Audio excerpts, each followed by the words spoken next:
Fala meu povo, mais um vídeo nessa segunda-feira para vocês aqui no canal, dessa vez para falar sobre Bahia e Fluminense. Amanhã tem a segunda rodada do Campeonato Brasileiro na Fonte Nova. Teremos a presença também do técnico Dorival Júnior, treinador da seleção brasileira, no estádio. Bahia que vai encarar o Fluminense, tem uma semana um pouco complicada, decisiva também, tem esse jogo importantíssimo, já que o Bahia perdeu para o Internacional fora na primeira rodada, depois tem o Clássico Bavi também no final de semana, ou seja, não tem tempo para vacilar. No vídeo de hoje vamos trazer todas as informações a respeito desse jogo de amanhã, provável time titular do Bahia, quem pode ficar de fora ou não, até do Fluminense também, tem informações sobre desfalques, além, claro, da análise do jogo, como a gente sempre faz aqui no canal, e um palpite para quem gosta de fazer aquela fezinha. Para quem não sabe, o canal é afiliado da Estrela Bet. Se você ainda não tem nenhuma conta para você, enfim, fazer a sua fezinha no Esquadrão amanhã, se você estiver confiante, clica no primeiro link que vai estar na descrição, que é o link lá da Estrela Bet. Você vai se cadastrar, utilizar o cupom Estrela500 e a gente vai dobrar o seu primeiro depósito, tá? Para quem ainda não me conhece, meu nome é José Victor, eu sou produtor de conteúdo aqui do Meu Bahia. Já deixa o dedo no like aqui, é muito importante para o canal e consequentemente para o Esporte Clube Bahia também. E se inscreve no canal, contagem regressiva para 3 mil inscritos, faltam menos de 90 pessoas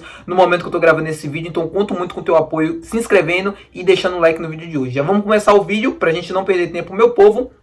Como eu falei para vocês, Bahia e Fluminense, mas o Fluminense terá desfalques para essa partida de amanhã, né? O Fluminense não vem completo, vem com desfalques importantes no time titular. Felipe Melo e Marcelo não treinaram durante a semana e não vão viajar para Salvador, não vão ser relacionados para essa partida. Dois desfalques importantíssimos, o Marcelo e o Felipe Melo são dois líderes desse time, são dois titulares também que vão ficar de fora dessa partida, além, claro, do Marlon, que não deve jogar, e o Thiago Santos também. Ou seja, 4 desfalques de jogadores considerados, entre aspas, titulares. A gente sabe que o time do Fluminense, apesar de todos esses desfalques, é muito bom, mas não vai contar com esses 4 jogadores para a partida de amanhã contra o Bahia. Pelo lado do tricolor, nenhuma baixa, pelo menos no departamento médico, e também em cartões vermelhos, né? Ninguém foi expulso no jogo contra o Internacional. Teremos pela primeira vez, assim, depois de um tempinho, né, desde que o Cicinho estava lesionado e o Everaldo também, quase que todo mundo à disposição, com exceção, claro, de Rian e Acevedo, que estão lesionados, estão fazendo parte de recuperação para poder voltar a ser aptos, né, e estar presentes na lista de relacionados. O Acevedo que faz muita falta nesse time. Tirando eles dois, todo mundo à disposição do técnico Rogério Ceni. Everaldo já está de volta, já participou inclusive do jogo contra o Internacional, ganhou alguns minutos, e o Cicinho também, né? O Cicinho já voltou no jogo contra o Náutico, já está totalmente recuperado, entregando aí a lista de relação já há bastante tempo, desde o Clássico Bavi daquela final. Eu vi muita gente perguntando lá no nosso Instagram, né, do Meu Bahia, falando sobre o Rafael Ratão, né, porque percebeu que ele vem ganhando pouquíssimos minutos nas últimas partidas, para ser bem exato, 24 minutos nos últimos 7 jogos, e, gente, não aconteceu nada com o Rafael Ratão. Ele continua apto para todos esses jogos que o Bahia vem fazendo, ele não sofreu lesão, ele não teve nada, ele só é escolha técnica mesmo do técnico Rogério Ceni, que não utiliza ele nos jogos. É uma pena, porque o Ratão, eu sempre comento isso aqui, não é um jogador brilhante tecnicamente, ele não é aquele cara do drible, ele tem muita força, mas assim, não tem bons números, né, de acertos em drible e tal. Ele contribui pouco para o jogo também, é um jogador que não tem tanta característica de construção, por exemplo, é um ponta mais forte mesmo fisicamente, que vai para cima do incisivo e da finalização. Mas ele sempre está bem colocado, ele sempre deixa os gols dele, é um jogador importante, salvou a gente, fez muitos gols entrando no segundo tempo, e acho que merecia estar ganhando mais minutos junto com essa equipe. Todo mundo praticamente ganhou os minutos, né, no início da temporada. Depois, nas fases finais das competições, alguns jogadores vêm ganhando mais, outros menos, mas o Rafael Ratão sempre foi um jogador importante para essa equipe e de repente parou de ser a opção do técnico Rogério Ceni, né? Ele não entra em campo assim há bastante jogos, nos últimos 7 apenas 24 minutos. Escolha do técnico aí pode ser o rendimento dele no treinamento, por exemplo, que não deve estar agradando, ou escolha mesmo de esquema de jogo, coisa do tipo. Até o Biel, que perdeu alguns minutos também, vem recuperando nos últimos jogos, mas o Ratão contribuía muito com gols, assistências também. Ele chegou a ser um dos artilheiros do time na temporada, no início, né, obviamente, participando pouquíssimo dos jogos, assim, só entrando no segundo tempo, com pouquíssimos minutos, e mesmo assim conseguiu ser artilheiro dessa equipe em um determinado momento. Então vamos aguardar e vamos ver o Rafael Ratão, se poderá ser titular amanhã ou não. Acredito que não, mas se ele poderá ganhar alguns minutos, acho importante até para o desenvolvimento dele também, porque é um jogador que mostra e dá resultados, né? Tem números importantes. Bom, sobre o provável time titular de amanhã, eu queria esclarecer algumas coisas com vocês. No gol a gente deve ter o Marcos Felipe, 0 surpresas, sem nenhuma novidade. Na lateral direita, Santiago Arias. A zaga pelo lado direito, que também para mim é um ponto. Eu queria muito e gostaria muito de ver o Gabriel Xavier sendo titular no jogo de amanhã, porque entre os zagueiros que o Bahia tem, pelo lado direito especificamente, é o nosso melhor zagueiro. É aquele que mais passa segurança, é aquele que mais consegue entregar estabilidade, que é aquilo que o setor defensivo do Bahia precisa nesse momento. Só para vocês terem uma ideia, o Bahia é o time da Série A que mais levou gols de bola aérea até aqui na temporada. O Ceni foi perguntado sobre isso na coletiva passada e falou que obviamente esse número acontece porque o Bahia é um time que mais jogou até então aqui da Série A. Eu acho que enfim, ele quis obviamente tirar o peso, né, tirar a responsabilidade, até para não pesar sobre os jogadores, mas é inacreditável que a gente tenha que ouvir esse tipo de coisa. O sistema defensivo do Bahia não pode, não deve sofrer tanto como o time vem sofrendo. Eu sei que a questão dos zagueiros especificamente não é só culpa dos zagueiros, é um conjunto, são 10 jogadores de linha, e quando o time não se defende bem, quando essa bola fica o tempo inteiro chegando na zaga, no último terço do campo, é um sinal que o problema também pode ser um pouco mais à frente, falta um pouco mais de pegada no meio de campo, falta recuperar essa bola, na verdade, mais à frente, mais metros à frente, para que a zaga muitas das vezes não fique exposta. Mas o caso do Canu é um pouco diferente, além da leitura antecipada, muitas das vezes em diversos jogos,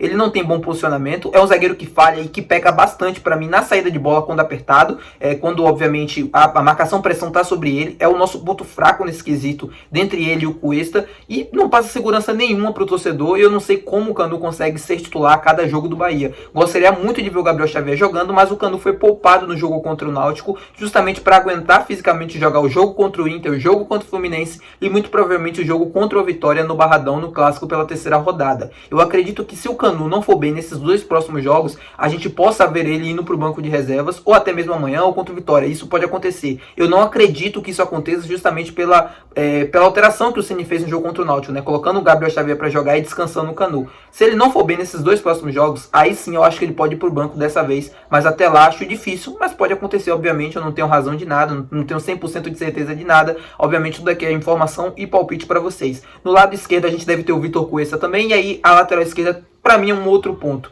Luciano Juba fez o jogo contra o Internacional, para mim eu não acreditava nisso, mas enfim, ganhou a titularidade. Não fez um mau jogo assim, mas é muito fraco ainda defensivamente na lateral. Não gosto do Luciano Juba por ali. Eu acho também que perde muitas das características que fizeram ele chegar no Bahia. O Juba teve números altíssimos de assistências e de gols pelo Sport, atuando na última linha do campo. E aqui no Bahia, muitas das vezes ele fica preso pelo lado esquerdo. Ele tem a ajuda do Jean Lucas, por exemplo, para se defender. E aí a presença do Jean Lucas também para mim é um ponto que pode fazer com que o Luciano Juba não jogue de lateral esquerdo, nessa partida.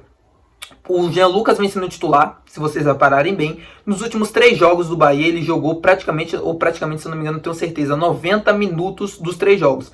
90 e mais, né, dos acréscimos. Ou seja, ele participou como titular dos últimos 3 jogos e participou de todos os minutos dessa partida. Levando em consideração esse ponto e aquilo que o próprio Rogério Ceni vem adotando como critério nos últimos jogos para escolher a escalação, para poupar jogador ou não, eu tenho uma sensação que o Jean Lucas vai ser poupado nesse jogo, até porque o Carlos de Penha, que eu esperava que estreasse nesse jogo contra o Fluminense, já estreou no jogo contra o Internacional. Ou seja, a gente pode ter a presença do Carlos de Penha no lugar do Jean Lucas naquele lado do campo, e o Jean Lucas sendo poupado. O Carlos de Penha é um jogador que também marca, ele contribui na marcação, além, claro, de construir. Por conta disso, eu acho que o Cicinho possa ganhar essa vaga na lateral esquerda por ser melhor defensivamente do que o Luciano Juba, tendo em vista que o Bahia vai perder um pouco mais de competitividade no meio de campo, com a presença do Carlos de Penha e a saída do Jean Lucas, que apesar de não ser o primeiro volante, marca bastante, é um cavalo, como diz o Rogério Ceni, né? Ele é muito forte fisicamente, contribui bastante, voltando, indo para o ataque também, ele faz bastante esse balanço e participou de muitos minutos nos últimos jogos. Então, para estar até inteiro para o Clássico Bavi, eu acho que o Jean possa ser poupado nesse jogo, e aí o Carlos de Penha, que já tem alguns treinos, né, com a equipe, já tem algum ritmo, né, entrosamento ali, mesmo que pouco já tem algum,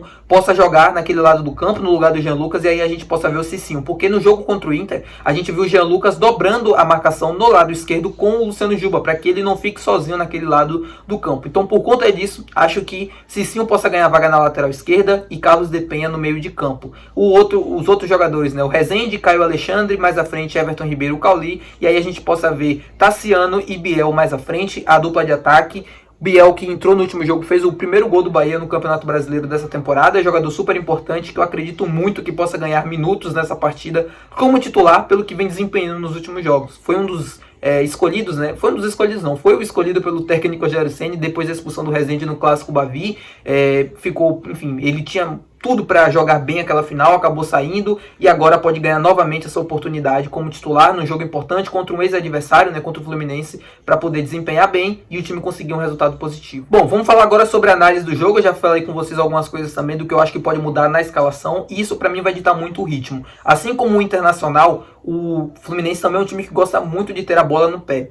Independente da equipe que esteja a campo em Salvador, continua sendo uma equipe extremamente competitiva. O Fernando Diniz já está à frente desse time há bastante tempo, ou seja, quase que todo mundo conhece o método de trabalho, já sabe como o time joga, como os companheiros também jogam, e isso ajuda muito na questão do entrosamento. É uma equipe que tem problemas defensivos, o Fluminense vem sofrendo bastante gols nos últimos jogos, duas equipes na verdade que tem problemas defensivos. No último jogo do Fluminense contra o Bragantino, na estreia do Brasileirão, o Fluminense chegou a ter na dupla de zaga André e Gabriel Martinelli, que são dois volantes, é a dupla de volante do Fluminense que jogaram como zagueiros nessa partida quando o Fluminense precisou atacar para buscar o resultado. É um time que se expõe bastante, não tem medo de jogar. O Fernando Diniz, como característica de trabalho também, não tem medo de colocar o time para frente, de colocar diversos atacantes no time. É aquele time com posse de bola que ocupa bastante a área do adversário, que não tem medo para sair jogando, que arrisca bastante, e o Bahia pode obviamente se aproveitar disso. É um time que chega muito mais leve do que o Bahia, por mais que perdeu a final, né, do Campeonato Carioca. O Flamengo estava em um outro nível, o Tite conseguiu dar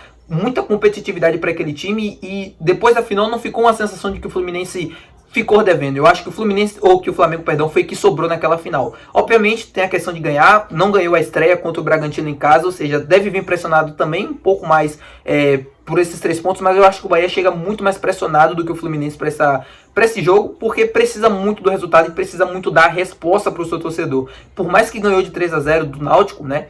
Aquele jogo eu expliquei para vocês no meu vídeo de análise, não acho que o Bahia deixou sensações positivas. O Bahia jogou mal durante 70 minutos daquela partida e só foi jogar bem, ou só foi resolver durante os últimos 30, foi quando a bola, né, o Tassiano conseguiu fazer o gol, e depois ali o jogo se abriu, e aí é natural que o Bahia consiga pela superioridade aqueles 2 gols, mas o Fluminense não é o Náutico, então é um time que vai ter a bola, assim como o Internacional, perdão, é um time que vai pressionar para ter essa posse da bola, e eu estou muito curioso para ver como esse time do Bahia vai conseguir evoluir nesse quesito, porque contra o Internacional o time não conseguiu ter a posse da bola, ou não conseguiu trocar 5, 6 passes no campo de ataque, por exemplo. Tinha muita dificuldade quando era pressionado pelo adversário, e no jogo de amanhã o Bahia vai precisar solucionar esse problema, ou pelo menos vai precisar passar por cima desses problemas. E aí entra também a questão da confiança. O time não consegue trocar, às vezes, muitas das vezes, 5, 6 passes no campo de ataque porque não está com a confiança necessária. Vem de um vice-campeonato contra o Vitória que tinha uma folha de 3, 4, 5 vezes mais menor e está devendo. Então a confiança obviamente está abaixo, e vamos ver como é que esse time vai conseguir melhorar nesse quesito, ter a posse da bola no campo de ataque para conseguir encontrar as oportunidades